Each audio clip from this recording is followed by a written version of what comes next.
The Shake Back Media Group proudly presents to you the Herb and Rodg podcast starring Herb and Rodg.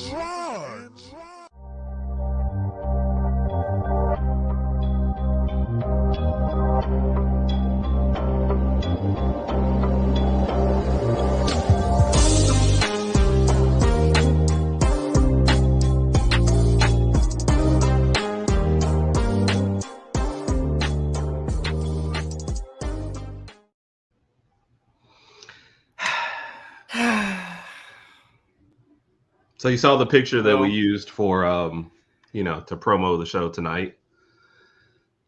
That was sad when us sitting there. What game were we at when we did that? That was an Alabama. Who was it? A&M? Was A&M playing there? I don't quite remember. I don't know, but it was raining, and that's why you see us look as sad as we did, and then. Yes, that picture pretty much sums up how things went this past weekend for Alabama basketball, and things didn't necessarily play out the way we thought they would, expected, or hoped. Yeah. So anyway, that was a fun show, Rodg. Good. We're going to sign off now. And all right, I'm gonna go eat dinner. I can't. Appreciate everybody tuning in. Thank you. Golly. Yeah. I'm driving home Friday, finishing a job. It's late. I'm going on vacation Saturday, so I got to finish that job on Friday. And do you know how painful it is to follow along that score while you're driving? It stinks because I've done that before, and I know how it is because you kind of want to tune in and kind of watch to see what's going on, but then when you hear it, it's like a little slap in the face. I'm like, how are we doing this? Why are we missing these shots? Yeah. So I didn't catch all of the first half either. I think I was driving home as well. We went out and got something to eat after work, and then we left. It was like 11:11 or something when we left. Got home, I'm like, okay. And then you and I are texting, and then I don't know. Where do we start? Where do you even want to begin? Like, how do we even dissect this? So the slow start, I was not surprised at. I think you'd even talked about it before the game. So that one I'm not shocked at. Then it's almost like you fast forward and we're up 9 in the second half with less than 10 minutes. Yeah, because I'm like, I was going bonkers because I even posted on Facebook. I was like, this is a great way to start the second half. We're actually showing some sort of sense of urgency, and we're showing that we want to stay in the tournament. Yeah. And then after that, it's just like they went on a run, and it felt like we didn't score for like 10 minutes or so. I don't. Well, I guess one thing we got to talk about. We don't have to talk about anything, right? We don't have to, but just pretend like we owe it to the viewers. We owe it to the viewers. And shout out to Big Mike. Okay. Shout out to Big Mike for tuning in, our A1. Mike, sorry you got to listen to this, but we're going to have to go ahead and knock this one out and move on to next week eventually. Brandon Miller. I looked at Brandon Miller's totals for the 3 games that we played. Here are Brandon Miller's shooting totals. I'm sorry. He was a total of 8 from 41 from the field, which equates to like 19.5%. I'm sorry. Yeah, don't cheat him. And 3 for 19 from the 3, which is 15%. The best player, best shooter, top 5 pick in the draft. Some people say even the first college player to go. With those numbers said, I want to ask you first. If you had to grade his tournament play from grade A to F, of course, A being perfect or A+ being perfect, what would you give him? Man, I love B. Miller, man. Don't make me do that. I do too. I love B. Miller. I mean, Rodg, his first and last games in the tournament were awful, and it's like you almost have to give him, a D- or something because of that. But it's like, obviously the thing is the players got to play their best at the right time. Yeah.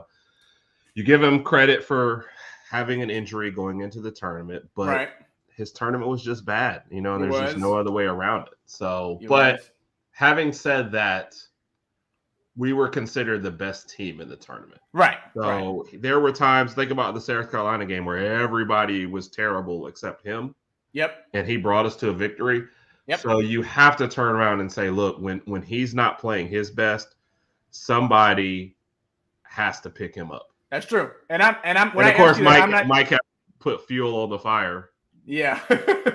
And I'm not asking you this because of, I'm saying it's his fault. I mean, it's a team game. We just didn't play well overall. 1985 though, Raj. Jeez. I know. We didn't do what we needed to do, but I gave him a C-.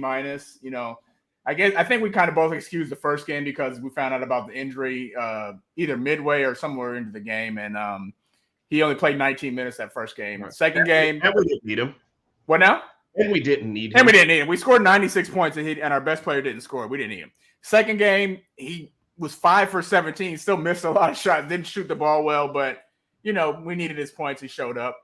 I think the third game, he was 3 for 19. One thing that I remember about the third game when we lost to San Diego State, which is not even a state, so I think we're filing an official protest. But that's neither here nor there. Go ahead. It seemed like that final minute of the game, he just wasn't. I don't know if it wasn't them passing him the ball, but he just wasn't getting the ball. And even if you're 3, he ended up 3-19. I mean, dude, just keep shooting the ball. Keep shooting the ball.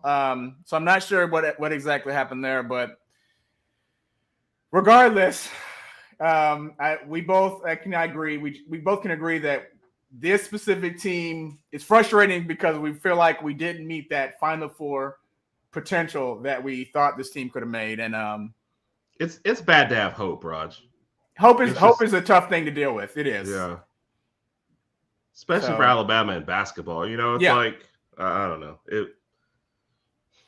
Yeah.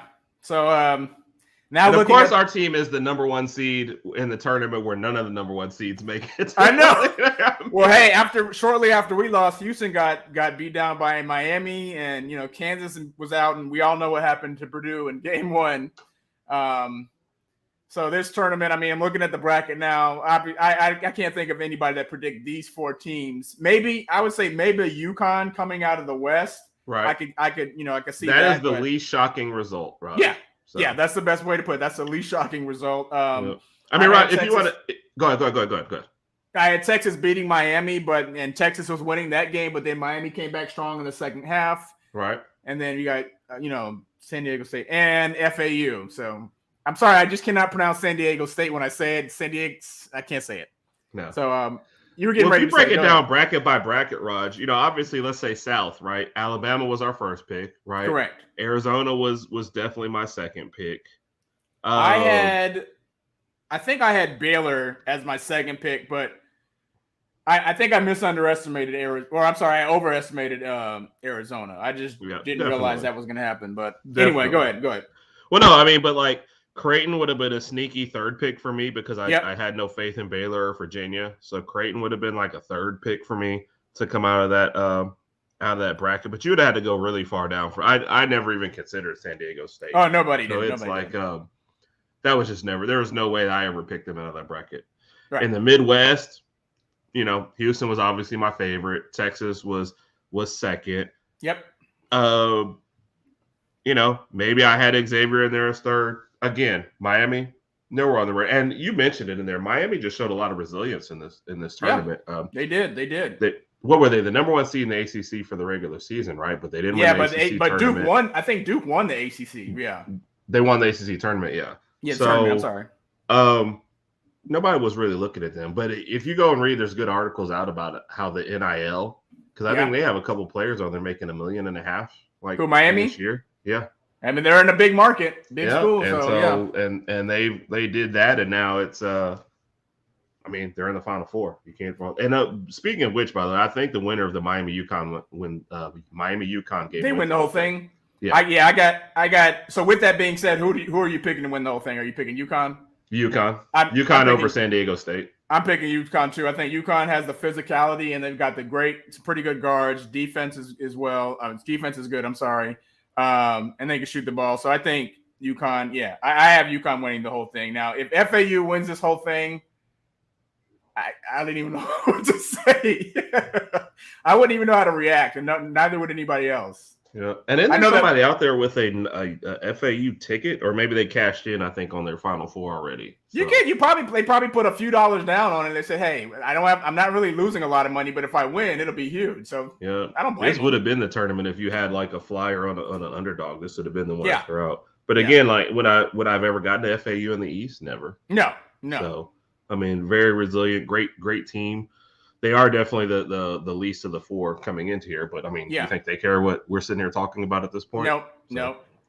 Shout out to FAU, and I'm pretty sure after the season the coach is going to be like, "Hey, so about my contract, baby, I'm gonna need some little more dollars, No, that's what his agent's calling him up every day. Hey, team looks pretty good, huh? I'm just saying, team looks pretty good. That's it. The agent's like, wait till you check your bank account about a month from now. Oh boy. Why are we agents, Rod? That's what we should do. Why can't we be? It's never too late. I mean. Well, take it from Lamar Jackson. You at least got to get certified before you just start up. It's a heck of a way to transition. And you were the one, and shout out to Herb. Herb was the one who gave me the notice that Lamar requested a trade this morning because I guess I wasn't paying attention. I didn't get the notifications. Well, so technically, Rodg, the trade request was like March 2nd. March 2nd, yeah. We just found out about it today. It just wasn't public now. Yeah, you're right.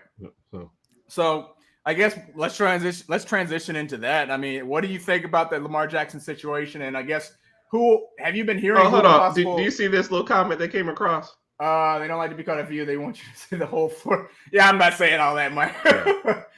It's just gonna be foul. Would be FAU to me, and if they don't like it, they can come on the show and we can talk about it. Yep. So. Yeah, we'd be glad to have him on the show.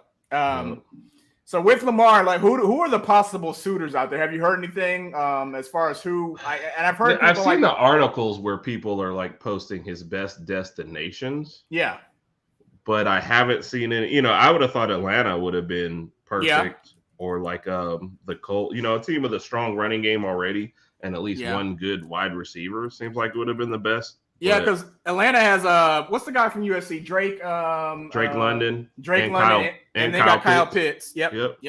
And high draft picks. So I would have thought those would have been his suitors, but But I also heard that there's some people that are willing to trade. I guess trade up in the draft or give some of their draft picks up to get Lamar. So I don't know if that's going to work. But I guess what I'm trying to say is I don't know what Lamar was trying to accomplish, but if he does get traded, what if he ends up getting traded to like the Colts or something? Is that going to make him rethink his agent situation, or is he going to be pleased going? Like, you see what I'm saying? Like, what's plan B if you don't get what you get? If you don't get what you want? So Rodg, here's the problem with representing yourself: you don't have a plan B, right? And Lamar clearly does not. And PJ touched on this last week without him having representation. Yep. It is tough to get things done like this. And you can tell that this has turned into a really emotional situation for Lamar. Yep. He sat in these meetings. They've told him why he don't want to pay this money. He's looked at this Deshaun Watson stuff, and it's just turned into a big mess. The Ravens are built around Lamar Jackson. Right. And they have never really invested a whole lot in the wide receiver position. They've drafted, 1 million running backs and signed 1 million running backs and 2 great tight ends. So they're not attempting to do anything without Lamar. Yeah. So, not keeping him is not in their best interest, Yeah. And they should have just shelled out the money by now. I agree. And people are saying, well, he ended last 2 seasons hurt. How hurt was he at the end of last season? I still think if he gets his money, he plays. That's just me. How many he missed a few? I forgot how many games he missed last season, but I don't know. I just feel like in the Ravens' defense, keep in mind they won a Super Bowl prior to Lamar getting there. They didn't have even a Lamar Jackson oriented or style quarterback with Joe Flacco, so they won without him, and they weren't necessarily a bad team before Lamar got there. I do like him playing there, and I hope, I wish he would get his money, but at this point, I just don't see it happening. So it'll be interesting to see what happens over the next 24. Where does Lamar go from here? I don't know, man. I mean, the fact of the matter is, I don't think the Ravens are ever going to pay him everything. No, they're not. If they haven't done it by now, then go ahead, Rush. I said if they haven't done it by now, it's not going to happen. Yep. Yeah. And I think he's got that non-exclusive tag. People can try and negotiate. People can call, and I think I just read a thing where the Colts said that they're coming out and they're trying to, they'll try to get him. But I mean, I don't know where he goes from here. Honestly, just hearing the news today, I guess people have to look at it a little bit more. But clearly, the trade request has been on the table for a while. Right. He's becoming, I guess, the biggest quarterback, talk right now. The Jets, that would have been a good spot for them, but they've already said, look, we're in on Aaron Rodgers. They're dealing with Aaron Rodgers, yeah. Yeah, we're gonna wait till we get that job done. So that's it for him. I don't know. I would love to have like a real big Baltimore guy come on and talk, but it feels like whenever you listen to insiders, even they're not really sure what's going to happen. The whole thing has been a mess. Okay, they've both sides, and I don't feel like it's just the Ravens. The Ravens and the owners don't like the Deshaun Watson deal. Right. I think they've kind of, quote unquote, gotten together and said, we're not going to be paying quarterbacks that much money anymore. That much guaranteed. You should have never done it. And Lamar's like, well, and that's how football is. They always want more than what the next guy got. Right. And he's like, I've done more than Deshaun Watson. I want my money. So, right, which he has, and then Deshaun Watson has the incidents. I'm sorry, still looming over his head, and he still got paid good money or a lot of money. So Lamar's like, listen, I should get minimum that, if not more than that. So why aren't you going to pay me? Right. And I always say this, like if you're the Baltimore Ravens, if Lamar ends up leaving, what is your plan B? Who's your next guy? Because it's not Tyler Huntley. And even though Tyler Huntley made the Pro Bowl, somehow under that criteria, Rodg, I was probably 1 or 2 picks away from making the Pro Bowl. Me too. That's why I said somehow. I have no idea how that guy made the Pro Bowl, but it's not him. He's no Lamar Jackson. So it'll be interesting to kind of follow this scenario, see where it goes, and when it ends, how it ends, and I don't know if this is going to be some sort of lesson for potential quarterbacks in the future who don't have agents or whatever the case may be. But like we touched on last week, it's when your uncle is your agent, there's a lot more emotions and feelings and, we need to be respected type of comments out there. So, and that's not always good. Of course he wants his respect, but Lamar, get an agent, please. Yeah. Well, Skip and Shannon broke it down. They were like, on the $200 million that he was trying to get or whatever, it's $6 million would go to his agent if you're doing like 3%. Yeah. How much does he cost himself not having it? So if you're looking for a $200 million contract, your agent's going to get $6 million, and somehow you ended up negotiating and settling for, let's even say, $175 million. You've cost yourself so much money that you should have just had the agent in the first place. Yep. And I feel like an agent would have found a way to get this done by now. Yeah. So, and even when you give the agent his percentage, it's not like you're giving. I mean, he's getting a lot, but I mean, come on, you're getting a lot too. You'll be okay. You'll sign another deal. You've got endorsements, etc. You'll survive. So just go out and find an agent and take care of these type of situations. Or call me and Rodg, and we'll get on the phone and we'll handle the whole thing. Yeah, after a podcast, we can talk to Bob and figure some things out. We have to incorporate Bob. Is Bob already an agent? Sometimes I feel like he would already know that. He's not. That's one thing that Bob and I discussed when this Lamar Jackson scenario came about. So he's not an agent. He's not versed in that, but I would like Bob to tag along. Sounds good. Good. So the other kind of a little bit of news, I guess it was coming out there. Hopkins for the Cardinals, he's been granted I think permission to go ahead and talk to people, which is weird to me because Kyler Murray is kind of, coach just got fired. He's kind of reaching the impasse. He has not been good without Hopkins. Right. So are we trying to pretend like Hopkins has been the problem, or is it the money? No. Or are they going to trade away Hopkins and then go draft a wide receiver, which seems weird to me. Let me ask you this question. Do you think does this count as one of the 3 questions of death, or is it No, of course not. Of course not. No, this is too easy. Do you think DeAndre Hopkins' best years are behind him, or do you think he still can put up good numbers? Still put up good numbers. Okay. I think you get him in a good system still. Let him be the number one and put it, I think, a spot where, like Pittsburgh would be lucky to have a guy like him. And I think it would help Pickens develop as a number 2. And that's just off the top of my head. I know New England would love to have a guy like that. Mac Jones would love to have a true number 1 guy there too. And I think I was thinking the Patriots. Huh? I was thinking the Patriots, yeah. Yeah. Juju, I think they just got him, so he'd be good as a number 2. So it's places like that. I think he can still be a good, reliable quarterback. Wide receiver. Right. I don't see why Kyler can't be happy that they're getting. No, it seems like Kyler is the problem because you even heard. I think one of his teammates was like, Kyler needs to grow up or show some more maturity or something to that effect. So I think he might be the problem too. So they need to figure that out. If there was a problem, you got to solve it. Check out the wide receivers while the quarterback revolves it. Oh, Lord. For those of you who don't know, who was the musical reference last week? Was it Bonnie Tyler? Yes. Okay, so for those of you who don't know, that was Vanilla Ice reference to Ice Ice Baby, which just happens to be Hidden Gem. That is one of Herb and I's favorite songs from the early 90s. Yes. I believe we were living overseas when that song came out, and everybody went bananas. To be fair, that's like everybody's one of everybody's favorite songs from the 90s. Ice Ice Baby? Yes. It probably is. They might not admit it like we are, because we don't scare. We're gonna say whatever we want to on the show. But yeah. Shout out to Vanilla Ice or shout out to Vanilla. Is he coming on the show next too? I don't know. I'll reach out to him after this. Wow. Yeah. You have Vanilla Ice's number and you just have decided to not have him on so far. No, but we're Facebook friends. I'm going to your Facebook right now. Just carry the show for like 20 minutes. I'll be right back. So one of the other big notable free agents, NFL-wise, is, of course, Odell Beckham Jr. Yes. So, and, this saga, there was talks coming out that he was trying to get $20 million. I think he actually made a Twitter post or something like that saying, I'm not looking for 20, but 4 was just not going to get it done. Right. Here's a guy who hasn't played since the Super Bowl. So he sat out this whole last year. Right. Nobody's seen him in game action. They've seen him, I guess, run around chairs and make great catches with no pads on. What team do you think would actually want to pay him? How much do you think he's worth? And where would he go? Which he has been linked to the Jets because of Aaron Rodgers. Yeah.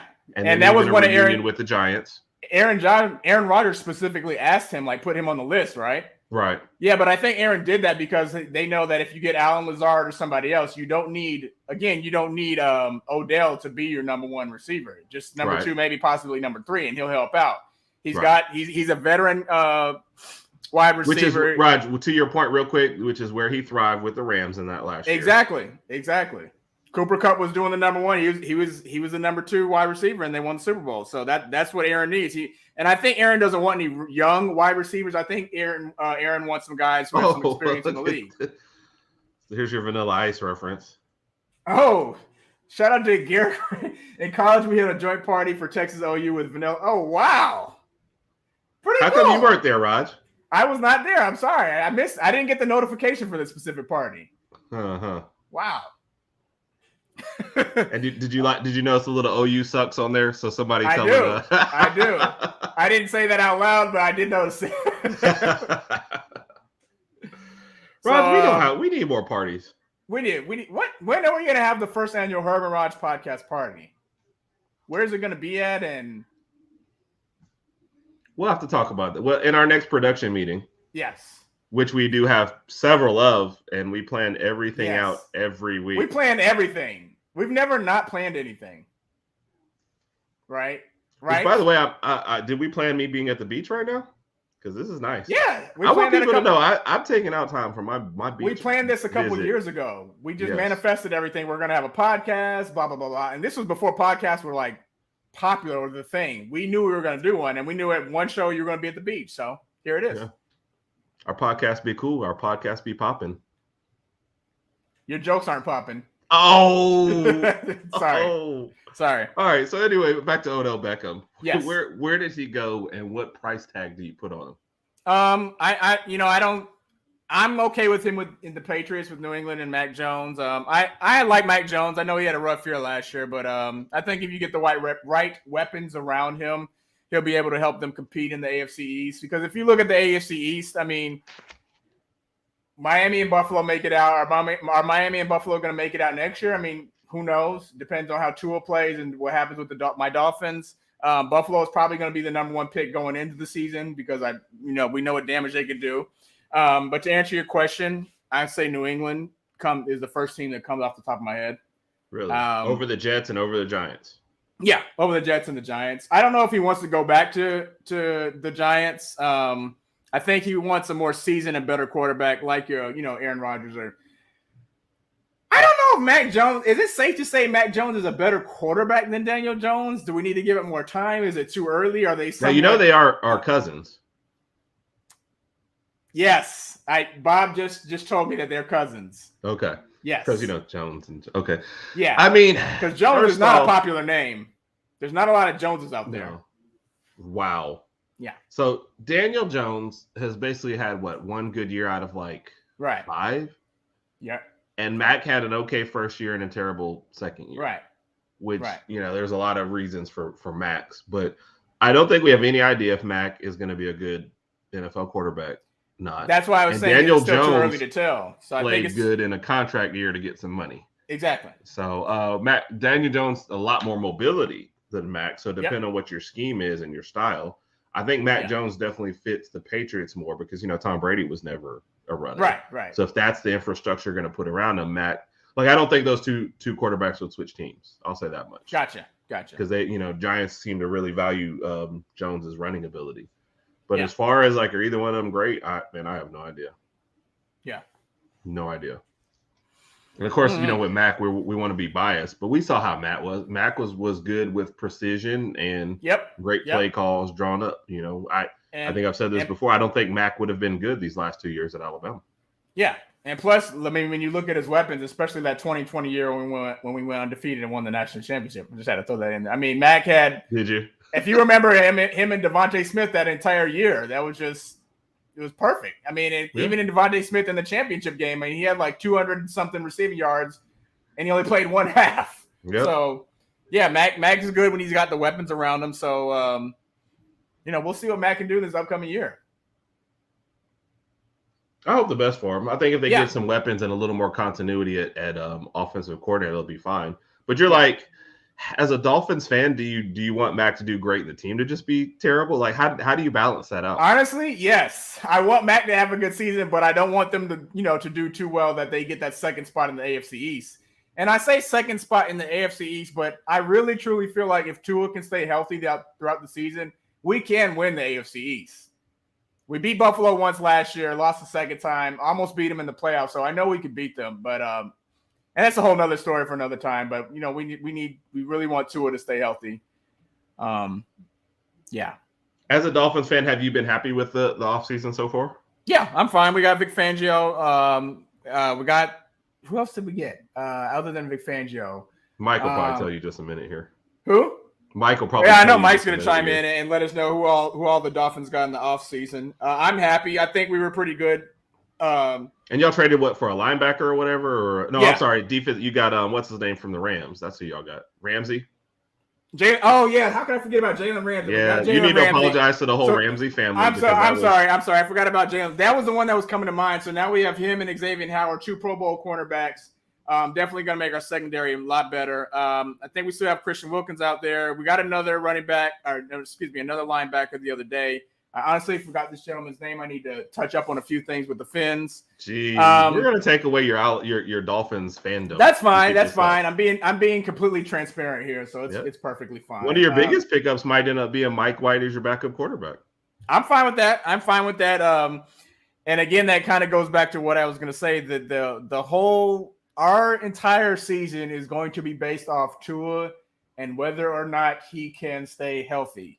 I think I read something where he was like with some sort of jiu-jitsu guy or something. And this is, I'm not joking at all, being serious. I think, and the jiu-jitsu guy was teaching him how to fall. Even though it sounds ridiculous. Yeah. Okay. I know, but teaching him how to fall, because when you see some of the times, when you look back on last year's season and notice that sometimes he got sacked, he would slam his head in the ground as opposed to maybe falling down with his arms and letting his arms brace himself instead of taking that impact. So, which is funny because you actually mentioned this before about that he needs to be better at that kind of stuff. Yeah, and it's just something I noticed. I think it was during the last concussion, and it's just like, dude, he got tackled around his ankles, but his head just boom slammed into the field, and I just didn't understand why he fell that way. And I don't think he did it on purpose, but maybe he's just not really good at making those type of adjustments. So. But to go back to my point, if Tua can stay healthy, I know we can win 10 or 11 games and make it and probably win the division. So if Tua gets hurt this year, though, is that it for him in Miami, or is that it for him as a quarterback? Unfortunately, it depends on the injury. When you say hurt, are you saying another concussion? Let's not wish anything on the young guy. Right. If a general thing, let's say he misses 3 to 4 games next year. If it's a sprained ankle, no, I don't think that's it for him in Miami. But I think they are that's when the Miami is gonna kind of ring the bell and say, okay, we tried it, we gave him that one more year, even though they picked him up on the 5th-year option. Next year's draft, we really need to harp on finding another quarterback. Not a Mike White, but not a bridge quarterback, but a real, true starting quarterback in the league. So to answer your question, I guess yes. Now again, we don't want to bring up the concussion issue, but if he does suffer another concussion, I think that might be it for his career. Obviously, I'm not a doctor. I don't work for the Miami Dolphins. Tua is still young, mid-20s, so he's going to want to play more. But for us just thinking and hoping about his long-term effects and his long-term life situation, I mean, that's a lot of concussions really, really soon. So I would think and pray and hope that he does what's best for him. Well, given what's gone on with the NFL this postseason, and considering a healthy Tua next year, do you still think the Bills win the division, or is it too early for you to go ahead and predict? No, it's not. It's not too early for me to predict. I think as long as and let me throw this in. Yeah, the Jets get Aaron Rodgers. Okay, and the Patriots get the Patriots get DeAndre Hopkins. Oh wow! All right, with all those playing, this is what's going to happen. I have Miami winning the division, Buffalo at number 2. I'm going to say the Jets at 3, and then the Patriots still 4. So with everything that you're not putting a whole lot of into the Aaron Rodgers. I'm not. I mean, the Jets have a good young team, good defense. They've got some good offensive weapons. Aaron Rodgers will definitely help them out, but I don't see them getting any higher than 3 in that division. Interesting. Good question, though. Good question. How do you see it playing out with that scenario being taken into case? I mean, it's hard for me to pick against Buffalo, but it's like Buffalo in the regular season and Buffalo in the playoffs just two different teams. There's too much hype going on with them. I want to be bold and say Miami, Jets, Buffalo.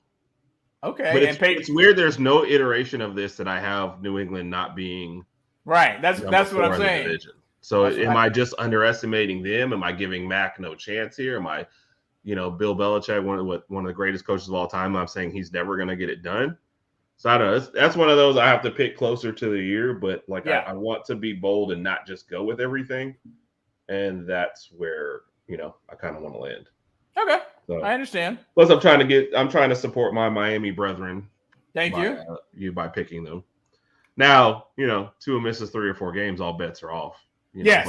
I agree. I agree with that. If Tua gets injured, then this is going to go completely different. So. Yeah.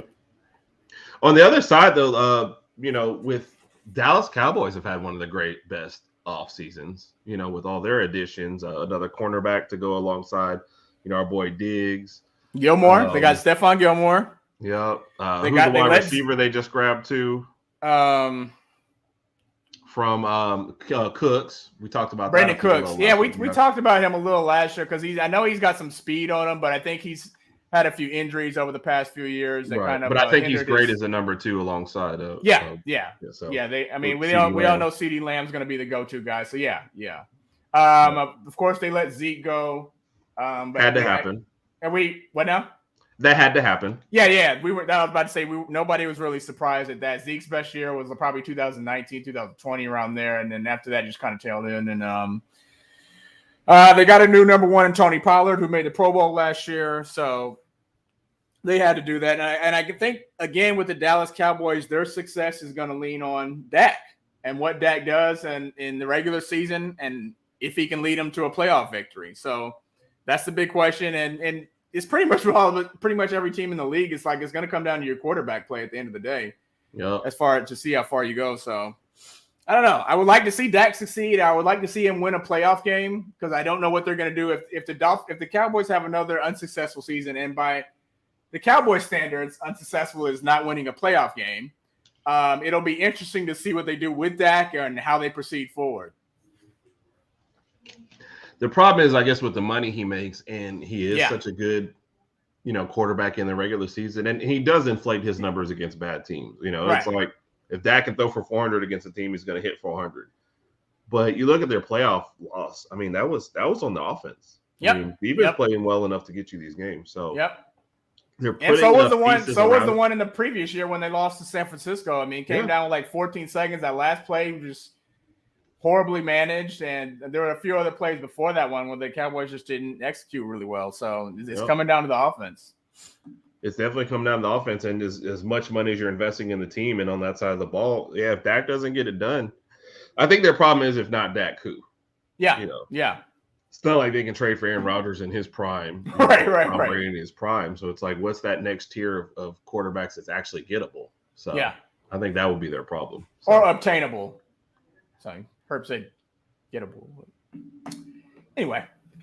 All righty. So it'll be interesting as we go along to continue up with the NFL stuff. Keeping up with the NFL, And is this looking forward to the draft this year? And if you guys don't understand how much we're missing football, you can kind of tell by how much we're talking about the NFL right now. We haven't even really got into college today. We haven't mentioned anything regarding college, and I'm not sure if we are right now. So no, we'll cover a little more college, I think, next week. So we'll get into a subject that I know that you like, and maybe we'll circle back around because we still have some Alabama basketball stuff to talk about. We'll talk a little bit about. I think our problem is until we kind of see the spring game, we don't really know where. The quarterback situation is actually going to hit. And that's really what you're talking about with Alabama.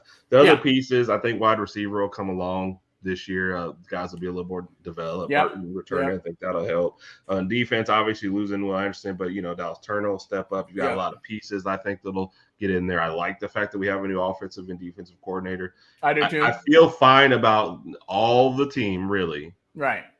Except for quarterback. And there's no, we can talk about what we liked and didn't like from Miro this past year. Right. But we have no idea what we like or dislike from Simpson yet. It's not. You hit it dead on the nail on the head. I mean, and plus this is like one of those seasons in a while when we didn't know who the quarterback was going to be. And we never really felt this way because going into each season, we knew, okay, such and such is leaving. We got to get this guy coming in. And with Max leaving, Bryce is sitting there waiting. We already heard about Bryce, 5-star, Matter Day, California, blah, blah, blah, blah, blah, blah. We know what there were people that thought Bryce would get it over Mac that last year. And the fact that Mac was starting told you how good that Mac was. And shout out to Mac for waiting because I think he was at Alabama like 4 or 5 years and he was backing up Jalen, backing up Tua, but he waited, got his turn, took one season, had a heck of a season in 2020. Undefeated, and got into the first round in the NFL. So Yep. So, but like you said, I mean, we just don't know what to expect from Milroe or Simpson. I don't know what Milroe's been doing in the offseason. Hopefully, I'm assuming he's been practicing, working hard, and developing it, hopefully, as a passer. Wait. You don't know what he's been doing in the offseason? I haven't talked to Milroe. I haven't talked to him in a while. So, is there a little issues going on there? Are you guys good? We're good. Yeah, I've just been busy, doing my married life type thing. And, he's a college kid. So it's kind of like you have two different atmospheres going on. So haven't talked to him. I will reach out to him this week. Okay. So I shouldn't read too much into this. No, you're good. No. I'm just talking. Okay. And by the way, I call him Millie. Millie? Yeah. Me and Millie are good. Okay. As in Vanilla? You guys do a lot of karaoke and a lot of lips. Okay. Woo! All righty. But no, I would love to see Milk because I think physically he's got the traits. I would love to see him succeed. I think he got a raw deal with that Texas A&M game. I don't think that was a good game plan at all. It wasn't. To kind of show what he has, and so I'd love to see him succeed. But obviously Alabama fans, we're going to be behind whoever gets out there. Exactly. So, look at you trying to make a little Alabama football talk in a time when we ain't got nothing to talk about. And of course, we did talk to our friend Bama Beat, who's really been a good shout out to Bama insider for us. Out for about a month, so hope that he's doing well out on business, whatever. And love to get his thoughts when he comes back about the coordinators, about the QB battles, and just kind of in general what's going on. Coolio. Yes. All right, we will transition into the NBA. Okay. All right. You notice my shirt, GOAT 23. Yes, I noticed your shirt, and I noticed the specific black and red colors. Meaning, we know where you lean when it comes to the GOAT debate. I'm just with the truth, but that's fine. Yeah. So we'll look at the NBA and we'll slide in the Lakers. I don't know, 23 seconds at some point. Yeah, honestly, I'm not excited about this one today, based on what happened last night. It was kind of like a good and a bad moment. What are we talking about, though? No. What are you? Go ahead. You can expand a little bit, but tell people, what are you talking about with what happened last night? All right. So first of all, LeBron made his return yesterday. Personally, I did not think he was going to play until at least another week or two. I thought maybe it was going to be closer to the beginning of April. Right. He made a surprise return yesterday. Excuse me. I think he had 19 points. Played about 19, 20 minutes.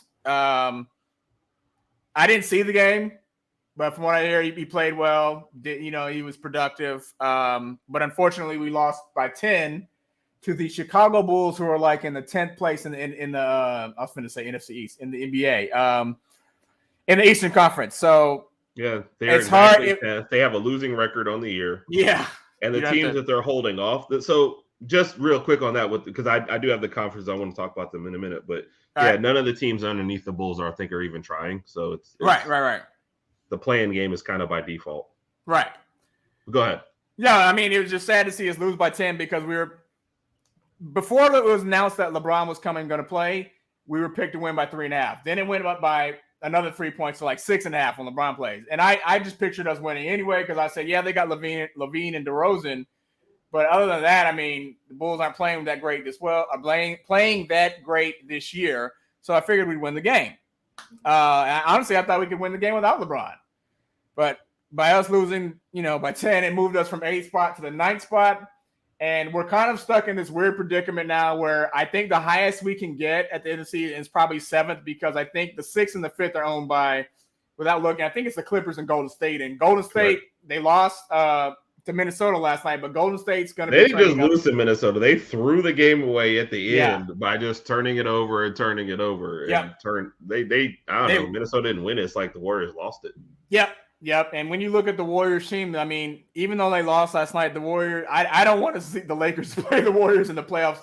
The Warriors are trending up with their team. And I think the Warriors can actually make a nice little run to the finals again if they play well enough. But back to the subject, I mean, the Lakers, just like I said, the best they end up is probably 7th, and they'll be playing a play-in game. I'm guessing it's going to be Minnesota, and that could be a scary matchup. Minnesota's playing well. I think Cat returned, and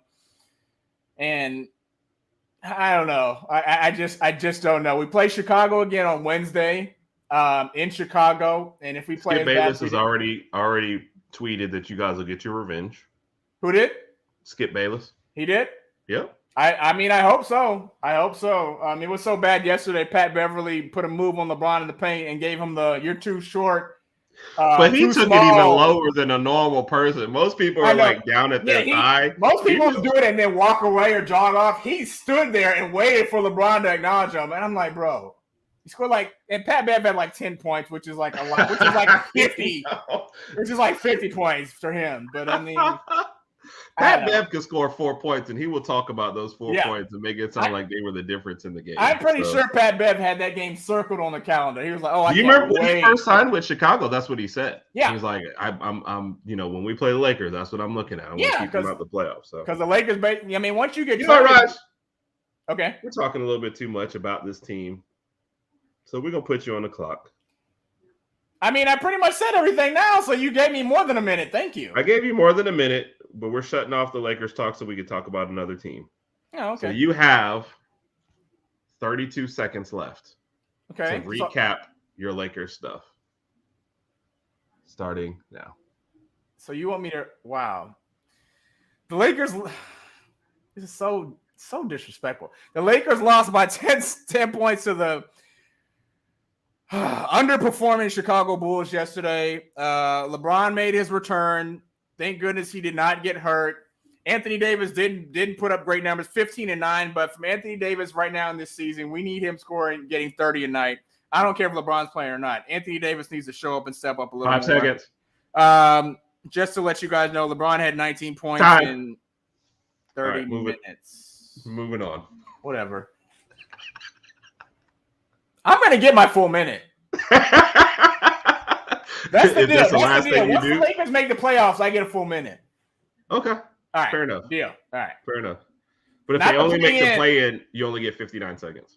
All right. Whatever. So looking at the rest of the West, because there was some specific stuff I wanted to talk about, Yeah. I think the talk has to start with the Dallas Mavericks. Oh, wow. Yeah.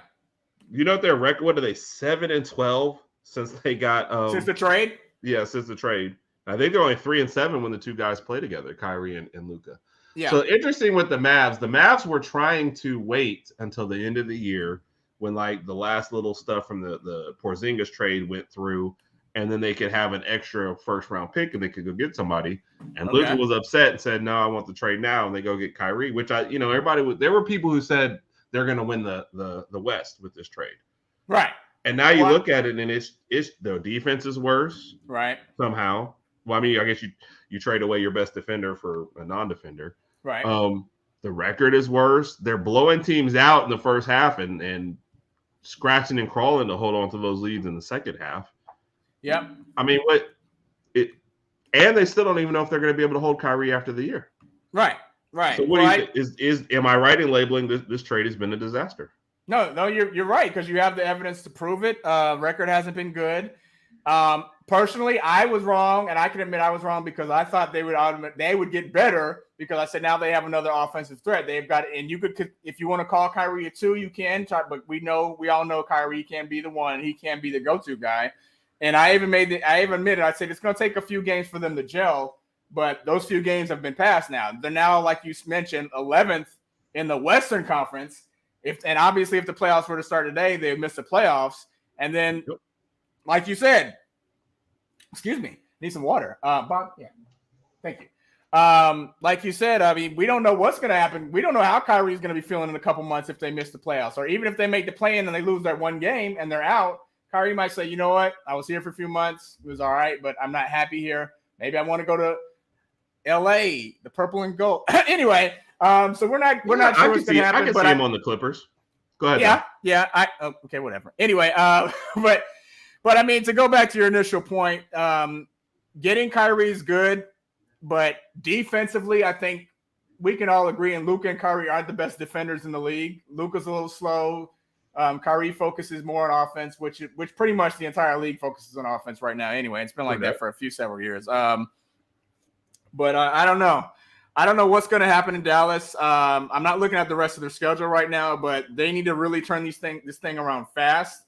I do think with those two and Christian Wood, I think they do have what it takes to maybe win a playoff series, but it's going to be very, very tough because they're going to have to fight back into it right now. Looking at the score right now, they are beating the Pacers by 25, which is good on their end. So it looks like they just dropped back-to-back games though to the Hornets. I know. And this is the Hornets. Yeah, this is not a good Hornets team. No. So looking at the rest of the oh wow. Okay, so they're going to win tonight. They're going to beat the Pacers. But then they play at Philly Wednesday night, at Miami on Saturday. Then they have Atlanta, but then they have the Kings, the Bulls, and the Spurs. So I can see them kind of going 3-3 or 4-3.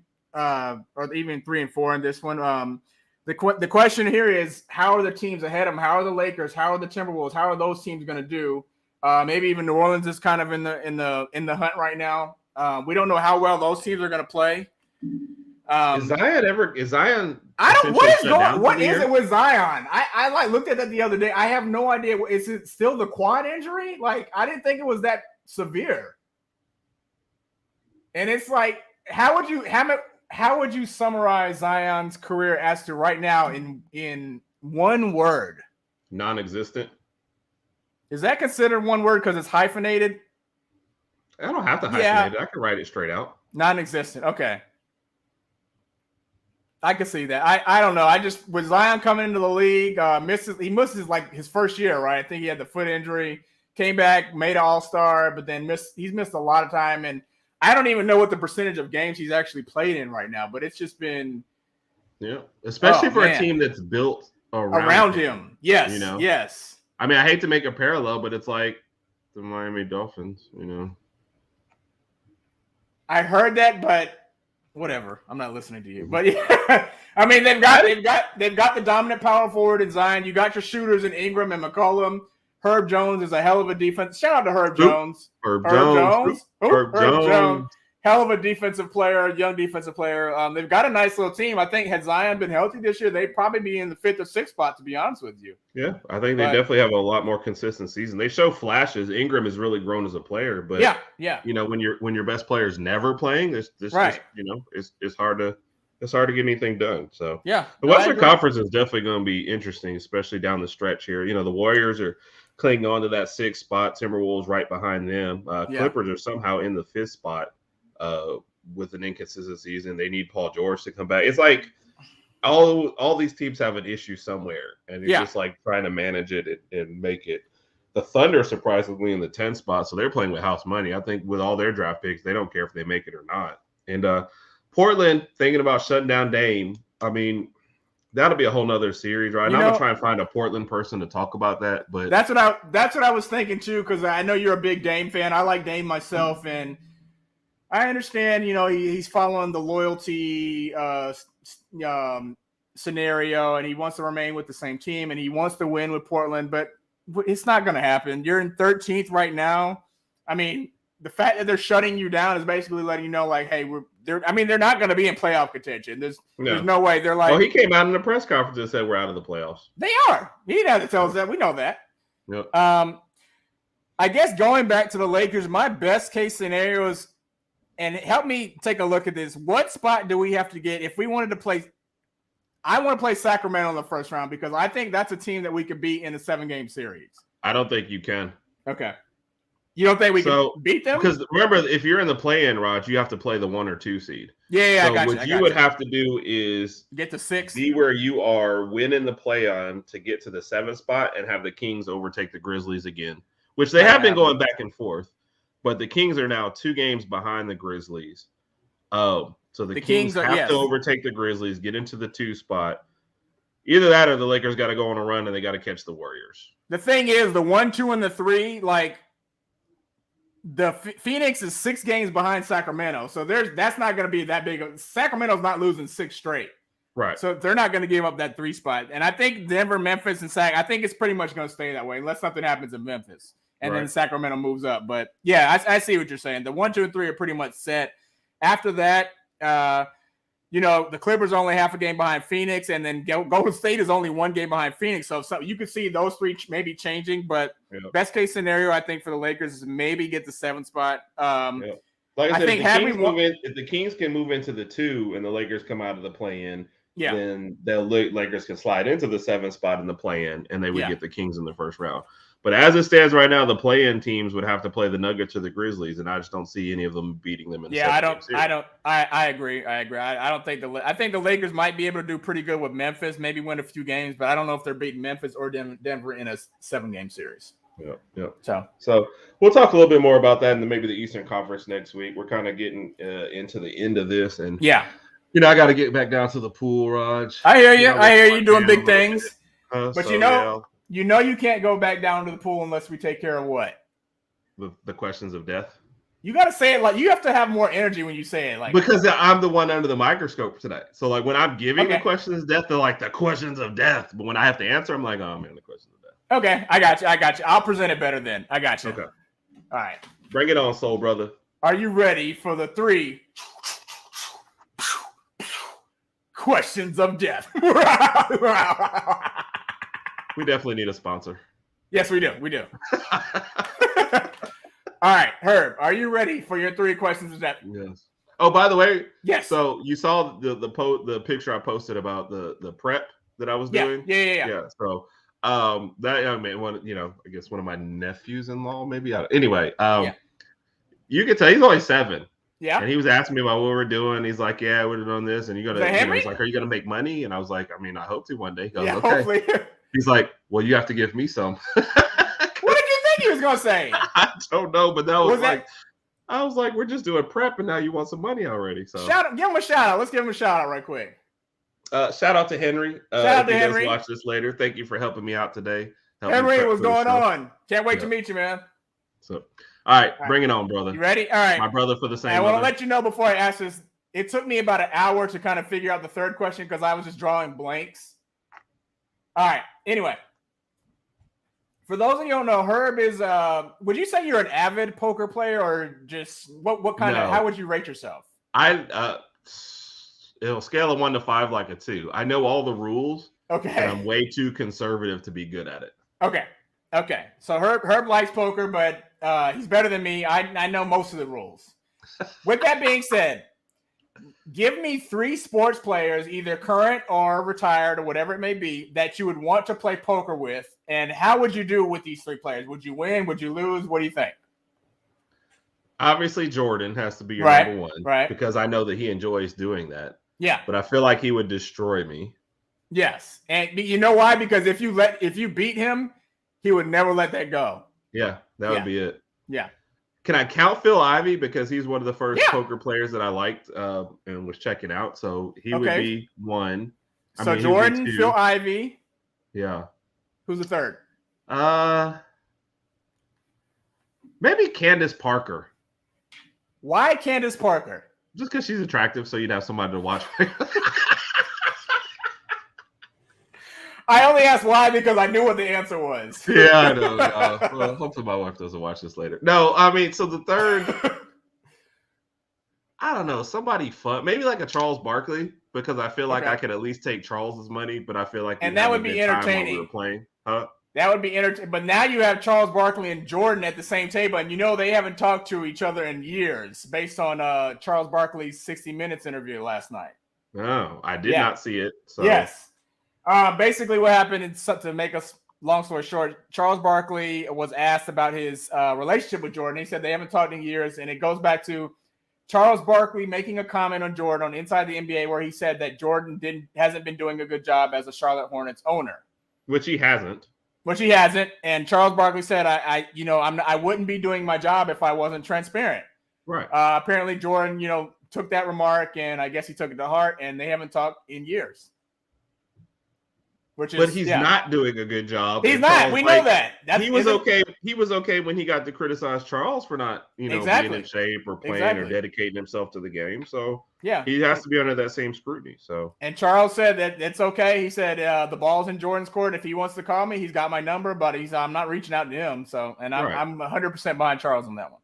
Yeah, I agree with him, and that's my guy. But Jordan's in the wrong on that one. He hadn't been doing a good job, and Kevin Durant's after Barkley too. Like, what do you guys want this guy to say? You don't want him to do his job anymore? Yeah. So, go ahead, man. Bring it on. Yeah, number 2. So if you were, let's just say a new NFL team was starting in Birmingham. So if you were to be coaching this new upstart NFL team, I'm going to give you 4 names. Which one of these 4 would probably give you the most off the field issues? Wow. Yes. Bring it on. Okay. Number 1, Darth Vader. Okay. Number 2, the Hulk. Okay. Number 3, Thor. Okay. And number 4, Han Solo. Out of those 4, who would probably give you the most off the field issues? Hulk, easily number 1. Okay. Darth, number 2. And Thor and Han. So Thor's issues would be getting drunk and trashing stuff. That, we could pay money and cover that up, right? Right. Han, you would probably have 0 issues with because he'd be smuggling all this stuff and making money you might not ever know. So you wouldn't know about it till later. But once you find out later, then there's sanctions and penalizations. Then there's sanctions, but hopefully I'm at another job. You'll be gone by then. You'll be on the beach. All right. Darth would crush all of his opposition. So you'd be like, hey, we've heard this bad report. Darth like, hold on. And then like a week later, you're not hearing that report anymore. That's true. Like what happened to that guy that was going to be a whistleblower? Darth would be like, what allegations? Yeah, exactly. Right. What allegations? Okay. Yeah. So he was definitely, he would cause issues, but I think he would also handle them. But Hulk, I mean, the man gets mad and crash and stuff. Yeah. So he's the clear number 1. So the other guys would cause me issues, but in different ways. Okay. I like that. Manageable issues. I like that. Yeah, I like that question though. All right, looks like we're winding down a little bit here. So with that being said, last question. This should be pretty easy. All right, we all know that Bama is crimson and white as far as the color is concerned. If they were forced to change their colors, what 2 colors would you pick? What color combination would you want to go with? Black and yellow, black and yellow, black and yellow.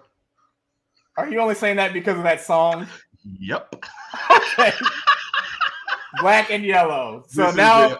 the musical version of the show, Rod. So. Oh my gosh. And I wonder what the new name would be. Alabama. It can't be the Yellow Jackets. Are you saying that because there's a show on like Amazon Prime? What does Yellow Jackets come on? It comes on. Is it like Showtime or HBO? Maybe I don't know. I don't know. Raj, call me Butter, because I'm on a roll. Roll Tide.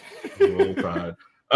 Congrats to South Carolina. They're about to win this game, make it to the Final Four. I did better on my women's Final Four than I did on my men's. I'm not surprised, though. With South Carolina, I have South Carolina, LSU, and Iowa. Shout out to Caitlin Clark for her 40-point triple-double. I think I would have had Louisville in there because of Haley Van Lith. But Caitlin Clark is probably the best shooter in women's college basketball. So that's why I picked her. So the only one I missed on was UConn. Yeah. So this next game, Virginia Tech and Iowa State, one of them makes the Final Four. I was never in on either one of them. So gotcha. Congrats to those teams. Maybe next time we'll talk a little bit more about where Alabama goes from here, Alabama basketball. And like I said, hopefully in a month from now we get on our turn. And I hope Mike's okay. This is the longest we've gone. I know. I haven't heard from Mike in a little while. So shout out to Big Mike. Yep. So all right, everybody. Hope you'll have a wonderful night. I'm gonna go back, work on my tan a little bit more, and do whatever. Raj, I guess you go back to your cold Texas home and have fun. Yeah, we got a little rain the past few hours, so it's now rainy and kind of gloomy outside. So I'm gonna go chill for a second and get something to eat, and then probably call it a night. Get me some early rest tonight. You know you're old when you start talking about rest. I know. At 8 o'clock. I know. For Herb and Rodg podcast, we appreciate everybody tuning in with these live broadcasts. I'll be back home next week. Nothing else to say. Everybody enjoy your night. And as always, roll Tide.